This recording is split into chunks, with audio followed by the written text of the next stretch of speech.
ብዙ ጊዜ ማደግ ያቆምኩት እናቴ የሞተችብኝ ዕለት እንደሆነ አስባለሁ። የሚወዱት ከሌለ ለማን ይኖሩታል? ለማን ያድጉታል? ለማን ደስ ይሰኙለታል?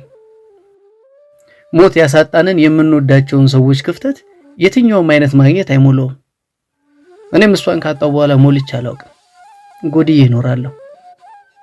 በየዕለቱ ትላንት እንደተለየኋት የሆነ ገበያ እንደሄደችብኝ በትኩስ ናፍቆት ትናፍቀኛለች።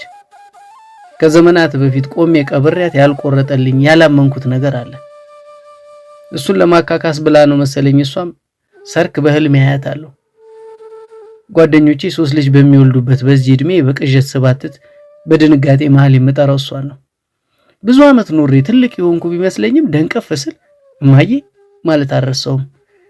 ጭር ባለ ሌሊት እማዬ ስል እህቶቼ ለሷ ድምጽ ሆነው አቤት ይሉኛል። ያኔ እረጋጋለሁ። የሚከፈል ነገር ኖሮ እሷን ወደ ህይወት መመለስ ቢቻል ምንም ነገር ሳላመነታ አደርጋለሁ። ሞትን ማሸነፍ ቢቻል እድሜን በሙሉ ታገለው ነበር።